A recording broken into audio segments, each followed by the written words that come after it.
नंगों का इज्जतदार वालों का झगड़ा होता है तो वहां यह नंगापन है।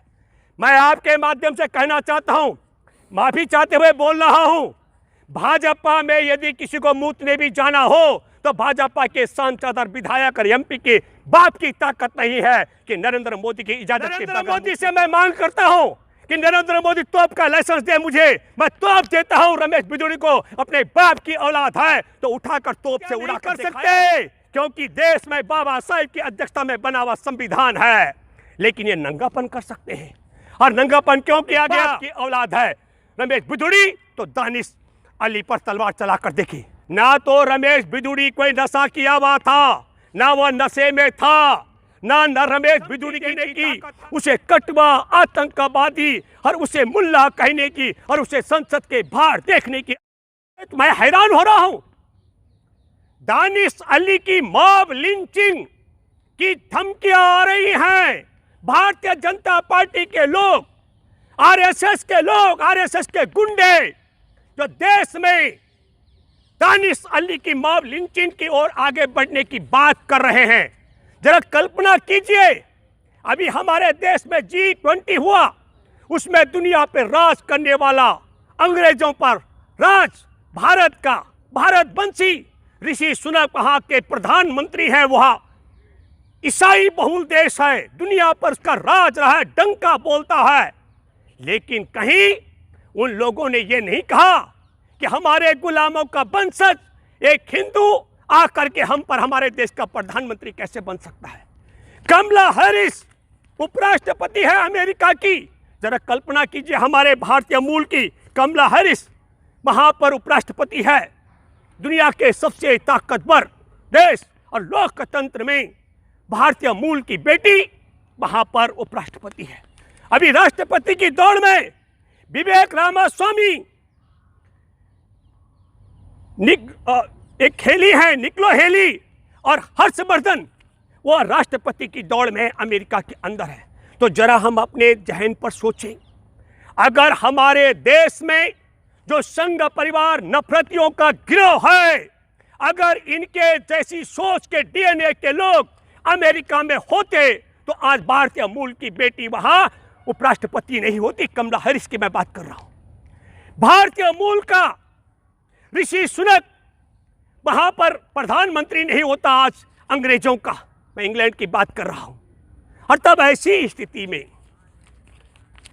एक बात मैं आपको बताना चाहता हूं कि हमारे देश में एक नायिका है जिसको पद्म श्री से सम्मानित किया गया। मोदी सरकार के माध्यम से राष्ट्रपति ने, मैं नवंबर 2021 का जिक्र कर रहा हूं, और जैसे उसे पद्म श्री से नवाजा गया, उसने कहा 1947 में मिली हुई आज़ादी झूठी थी, भीख में मिली हुई आज़ादी थी, असली आज़ादी 2014 में मिली है। उस समय हमें लगा कि ये नायिका हमारे देश में पद्म श्री का पुरस्कार हासिल करने के बाद भाजपा के लिए मक्खन लगाने के लिए हमारे देश की आज़ादी की जंग में शहादत देने वाले शहीद आजम भगत सिंह, अशफाक उल्लाह खां और इन तमाम देश के क्रांतिकारियों का अपमान कर रही है। देश में देश की आज़ादी के लिए जेल यात्रा करने वाले गांधी से लेकर सुभाष चंद्र बोस से लेकर के और जवाहरलाल नेहरू, पंडित जवाहरलाल नेहरू, सरदार पटेल और तमाम ऐसी एक बड़ी कतार का अपमान कर रही है। चंद्रशेखर आज़ाद का अपमान कर रही है, हमारे देश की आज़ादी का अपमान कर रही है। लेकिन आज मैं मानता हूँ कि सच में 2014 में इस देश में आज़ादी मिली संघ परिवार को, और वह आज़ादी की शुरुआत जब मैंने बहुत विश्लेषण करने की बात की, आज़ादी के 66 वर्ष बाद बने भूमि अधिग्रहण कानून को लागू करने की बात करने वाले गोपीनाथ मुंडे की हत्या करवाई नरेंद्र मोदी की सरकार ने। क्यों? 26 मई 2014 को जिस दिन सरकार बनी थी, उसके 2 दिन बाद 28 मई को एक पत्रकार ने पूछा गोपीनाथ मुंडे को, इस कानून का क्या करेंगे? उन्होंने कहा तत्काल क्रियान्वयन करेंगे। वह कानून का क्रियान्वयन होता या नहीं होता, लेकिन 3 जून को गाड़ी तेज चल रही थी और गोपीनाथ मुंडे की हत्या कर दी गई। कैसे हो सकता है? गाड़ी तेज चल रही, ब्रेक मार दे, हत्या हो गई।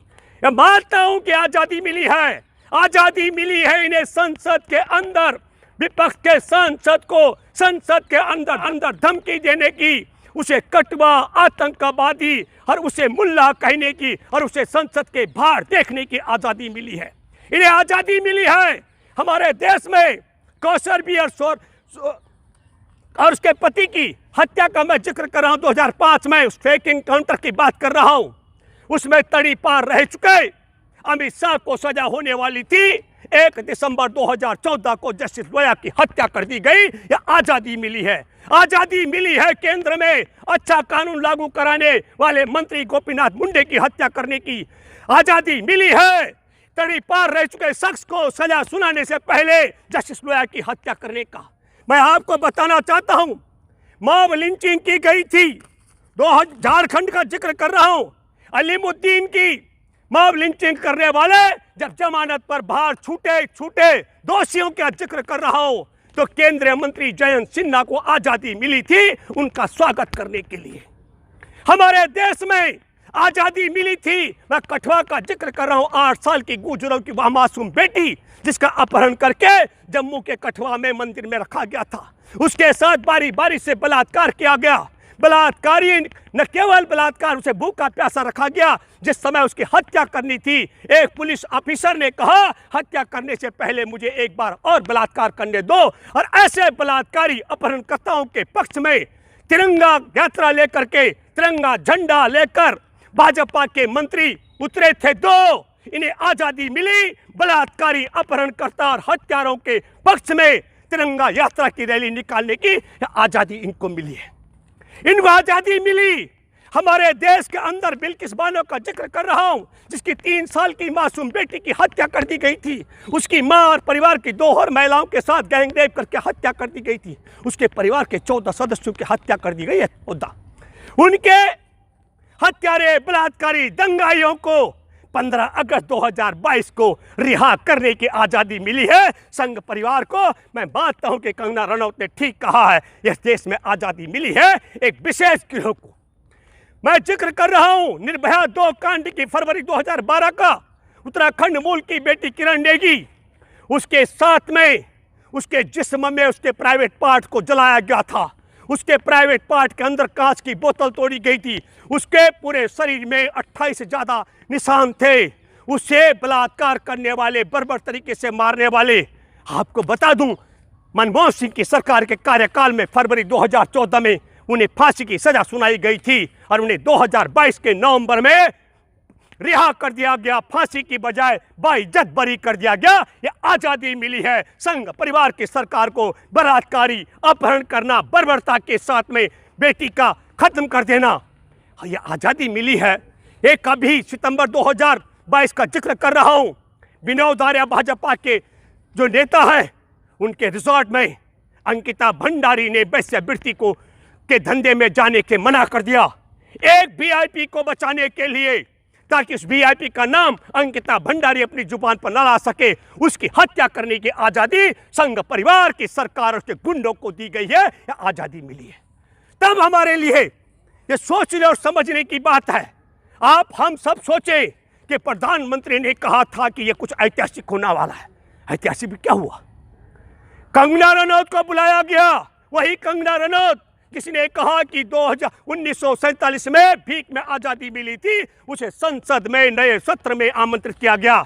लेकिन देश में देश की महामहिम महिला राष्ट्रपति इसलिए नहीं निमंत्रण दिया गया क्योंकि वह आदिवासी है। यह स्वतंत्रता मिली है, यह आजादी मिली है संघ परिवार को, कि संघ परिवार के लोग चाहे तो देश में महामहिम राष्ट्रपति का भी अपमान कर सकते हैं। इसलिए मैं आपको माध्यम से कहना चाहता हूं, कई लोग कह रहे हैं कि रमेश बिधूड़ी ये तो ओबीसी का मामला है, संघ के परिवार ने, लेकिन इस क्रोनोलॉजी को आप समझिए। रमेश बिधूड़ी कोई नशा किया हुआ था, ना वह नशे में था, ना रमेश बिधूड़ी की इतनी ताकत है। यदि रमेश बिधूड़ी को हत्या करनी है दानिश अली की, तो मैं गुरुद्वारे में जाकर सिख समाज से तलवार लाकर के सार्वजनिक तौर पर देखता हूं, अपने बाप की औलाद है रमेश बिधूड़ी, तो दानिश अली पर तलवार चलाकर देखी। नरेंद्र मोदी से मैं मांग करता हूं कि नरेंद्र मोदी तोप का लाइसेंस दे मुझे, मैं तोप देता हूं। रमेश बिधूड़ी को अपने बाप की औलाद है तो उठाकर तोप से उड़ाकर दिखाए दानिश अली को, मैं मान जाऊंगा। आधुनिक हथियार चाहिए, इनका मोनू मानेश्वर जेल में है, उसके पास आधुनिक हथियार है, जिससे उसने पटौदी में भी 307 का मुकदमा है। वो हथियार बरामद कराएं हरियाणा सरकार से और रमेश बुजुर्ग को सौंपा जाए। हत्या नहीं कर सकते क्योंकि देश में बाबा साहेब की अध्यक्षता में बना हुआ संविधान है, लेकिन ये नंगापन कर सकते हैं। और नंगापन क्यों किया गया? 21 तारीख की रात को 10 बजे दानिश अली को इस प्रकार की धमकी देने की क्रोनोलॉजी को आपको समझना पड़ेगा। 22 तारीख को दिल्ली विश्वविद्यालय में चुनाव थे।